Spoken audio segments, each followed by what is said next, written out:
Hello and welcome to Kerbal Space Program. My name is Rainbow Dave, and we are fighting against very loud music once again. There we go. We are just after moving the TCAC-2 onto the launch pad, where I've just realised we have a staging problem.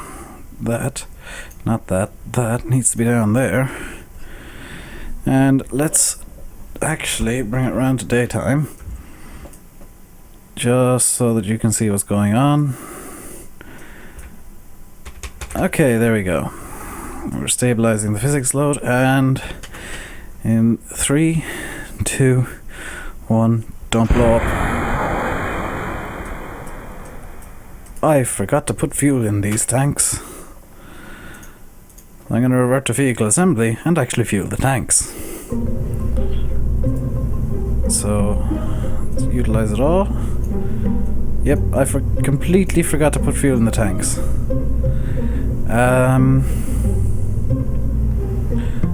Try that one. And in these two, which hopefully it does do this. I'm going to go kerosene liquid oxygen. Okay. And this one. Okay, so it did actually fill both tanks at the same time. Does this one still have fuel in? Master eye, yes. Okay. So now we actually have a rocket that's been fueled. We can give this another shot. Oops. So let's once again warp around to daytime. Okay, there we go. And we're good for launch. In 3, 2, 1. Oh, that engine actually needs kerosene. Okay, we're gonna get this right eventually. So it's this engine needs kerosene and liquid oxygen, and I can remove the MMH as well to make room for more kerosene, liquid oxygen. What do these things have? They have kerosene and liquid oxygen. So hopefully this time I put the right fuel in the damn thing. Let's try one more time and warp around to daytime. Warp too far. So we'll just have it sitting out in the pad overnight. Again. There we go. We got it at daytime at last. Okay, so in 5, 4, 3, 2, 1. Lift off of. Why are these engines not firing? NTO deprived. They need NTO. Okay. I'll eventually get this thing off the ground, I promise. So these fuel tanks also have the wrong fuel. So these need. What do these engines need? UDMH and NTO. Okay, and this one. Okay, so they've both been fueled correctly now, because I forgot to check what fuel they actually needed. So what happened was I just had them sitting on the launch pad. Okay, one final time. Get this around to daytime. Hopefully. Come on. Okay. And with the change in the. Yeah, that kind of works. In 3, 2, 1. Launch. Yes. Okay, so we are rising. Actually rising for once, and I'm pretty sure these giant points are. Okay, so we're rising so fast that we're dangerously fast, actually. Horrifically dangerously fast. Oh dear.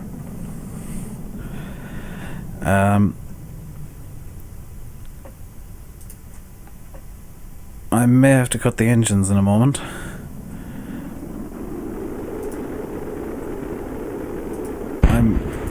Something just exploded. Cutting engines. Something just exploded. What exploded? I can't remember the key bind to do that. Oh, did they just run out of fuel? Yep, that's what happened. So, launch up the main engine. Get rid of the other two. And holy cow, we're almost out of the atmosphere, so let's get a gravity turn on.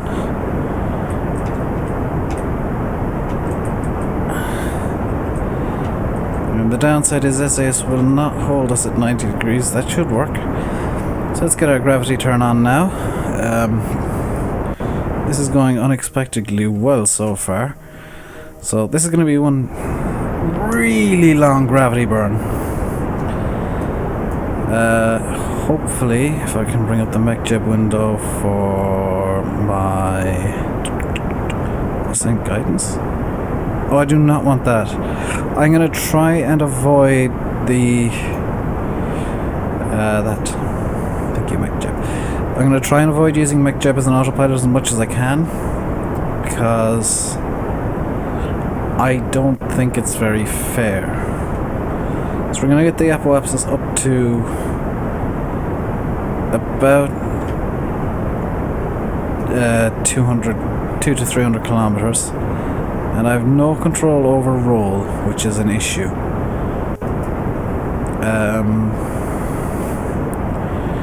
We should be good on our supplies, which is nice. So I'm gonna just pitch down to 90 degrees now and start burning for the circularization. Now we do have quite a bit to go to circularize. I'm actually going to burn under the horizontal to bring this up a bit faster. A lot faster, please, while keeping the apoapsis up. Okay, so I'm just going to burn on the horizontal roughly there, and that's gone. So let's get our this firing. Now, luckily I've put the right fuel in this first time, and it is quite efficient with fuel, so we may get an orbit, which is something I actually wasn't expecting. Honestly, I kind of thought it'd be 3 or 4 trips up to get an orbit. I'm not going to complain about that. We're in a slightly eccentric orbit, slightly inclined, and we're not actually speeding up at all, which is slightly worrying. We're kind of maintaining orbit, maintaining trajectory. However, the farther we go out like this, the less, the better an angle we can get in re-entry, the better chance of Bill surviving it. Because the problem with the first launch was that essentially we went hip, and there was no real air to cushion him and slow him down. We just kind of thumped the atmosphere punch. So I'm going to burn off as much of this fuel as I can. I'm going to actually burn above the horizontal to about there. I can't rotate the craft at all, so I'm just kind of trying to get some sort of logical burn out of this. I may have to just ditch the stage. If I burn on the horizontal, it'll get us a better angle. Not something I normally do, but I'm just gonna try and get a good angle for re-entry. Oops, that was the wrong direction. Okay, so I'm gonna burn at 45 degrees again, just to try and get a bit extra height if I can, because the angle is quite good at the moment. Gonna to kill the engine and decouple. Now, because I have SAS, you can see I'm trying to put a bit of roll into the craft. There is no way I'm getting a roll, so I'm basically want to change the characteristics of this, please. Want to toggle info, and I want the pre-deployment to be at 6005 and the actual deployment to be about half a kilometer, actually less, 200 meters above the ground, and I want that to be yeah. So what I've done is I've just changed the characteristics of the parachute, and what I'm going to do now is I'm going to arm it. So by arming the parachute, it's going to stick to the characteristics I have set for it. And now that we're in the atmosphere, we should hopefully get turned by air pressure so the heat shield is facing down, and the ablative shielding, I'm going to bring it up now because we should burn through it this time. Well, we will burn through it this time. I'm worried about G-forces again. You can see the ablative shielding is, after going down slightly, that was electric charge, oops. The ablative shielding is still all intact. G-forces are rising. The parachute will deploy soonish. I'm going to actually set the pre-deployment to ASAP. Please and thank you. We are at a lot of G's. Reaching the G limit. Bill's gonna die, Bill's gonna die, Bill's gonna die, Bill's gonna die. Bill didn't die. Okay, so we're gonna detach the heat shield. Parachute is going to deploy at 5.7 kilometers, and we are going to have a successful splashdown. What we're going to do is we're going to take a crew report over the islands. Apparently, I should probably get a new biome map. I'll do that after this episode. I will download a new biome map, oh my god, and get that in place for the next time I record, which will probably be in a couple of days' time. I'm gonna speed up the simulation rate to 4 times. We're just gonna wait for this to splash down. The parachute is going to deploy momentarily at 5.7 kilometers, so we're just above pre-deployment altitude. And I'm gonna just zoom out so you can see it deploy. And there we go. There are 3 chutes out, and they're gonna slowly expand, or not. Okay, and you can see the ambient temperature 2 kilometers has just gone positive. The craft temperature is good. The water is beautiful, and there we go. There goes the heat shield into the water. I think a few graphical glitches and some artifacting that is happening, but I can deal with that.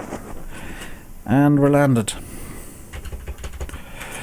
Now we're also slightly underwater apparently, so we're just gonna recover the vessel, and we're gonna get mad props for doing so, yo. Mad props, yo. Because this time we didn't kill a Kerbal. Okay, so we now have 2 successful missions, and I think we can test this. And we can test... yeah, we can just do a test there. I was supposed to test the TR-18A. Okay, so I'm going to set up a mission just to do our 2 mission objectives. So get the orbiter, throw on a cone chute like that, and throw on a 2 meter heat shield. Actually, no, we're not, because I remembered we got science. Science means stuff. We can get that for 20, that for 45, any of these three for 45. So we're going to get this for 20, which will give us even more engines. We're going to go back into the VAB now and start getting sciences. So we have the basics of our capsule and our heat shield. Now under the heat shield needs to go a stack. We can throw in a heat shield decoupler actually, which has decided to install itself in... Where did it go? Oh, it installed itself in the heat shield. Okay, so I'm gonna put a 2 meter heat shield on. And be very careful about the blooming heat shield decoupler. It's gone inside it again. Okay, so we're going to throw a 2 meter heat shield on, so it's nice and flush, and then throw on a procedural stack decoupler, because I've given up on the other one. So I'll just put 2 meters of that on, and insane impulse for the sake of it, 16 kilonewtons. And let me see what our missions are. We need to test the KB that. So I'll just give it a real fuel tank. And because we don't need to go high, we do need to go high for this. So give it about 3 meters at 100% utilization. And we need to grab the this. Oh no, there's 2 of them. The 0210, 0213.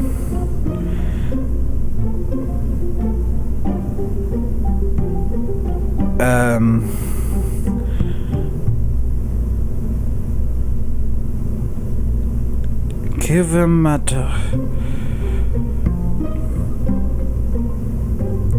There's 2 of these.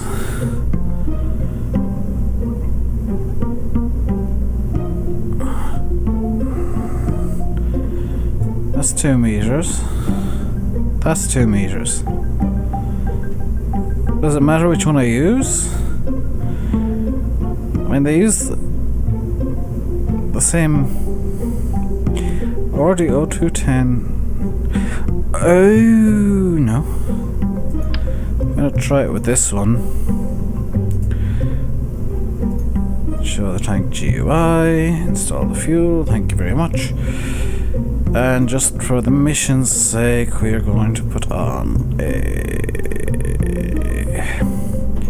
TR-18A stack decoupler onto the bottom of the engine. So we go science.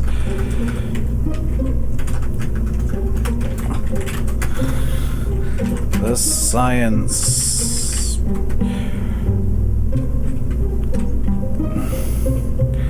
LOTE. Guess what LOTE stands for? Well done. I've noticed my mouse is on the wrong setting. There we go, that's my insane mouse. So this is the science load. And I've also realized the stack decoupler actually needs to be tested in flight, so it has to be up there. Is that all to do? Yes. So, we'll be able to find out quite quickly if we've got the right engine on, which is an advantage. And hopefully we do. Okay, so I'm just gonna throttle down to 0. And, move that stack decoupler up because it needs to be flying. And that was in fact the wrong engine. That's what happens when it's 2 of the same engine at the same size. Okay, so we have this one on, so it's obviously this one that needs to go on then. Unless there's a third. Okay, so this is the correct engine. Does it have the correct fuel? UDMH and NTO, and we have loaded in UDMH and NTO. What I'll do is I'll just remove both of them, add them in the correct mixture just to be on the safe side, and now we'll try again. This is going to be the last launch of this episode, so hopefully it goes well-ish. So, let's try once more. And go. Okay, we have tested the correct engine this time, which is good. And now we have the fun of trying to get to 3,300 meters within a fairly small. Oops. Oh, there we go. And that is 2 missions done. That was fun. So we could easily kill Bill this time. So we barely got up at all, and we did 2 missions. So I don't think we'll even need... Yeah, didn't even need the thing, the heat shield, and I think we're on full... Can I change the parachutes before they deploy? Ooh, that was a close one. So we'll just set the full deployment to 50 meters because we're going to be landing essentially at the space center. That thing is going to land with a big bang. Almost timed it perfectly. So we're just going to come down dangerously quickly and land at the space center. Nice and safe.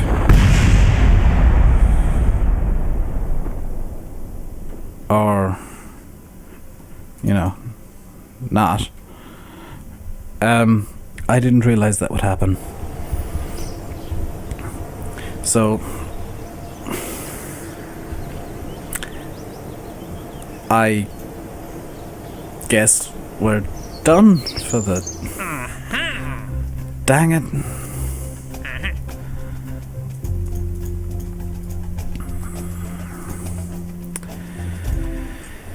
Oh. Thank you for watching, and goodbye, I guess.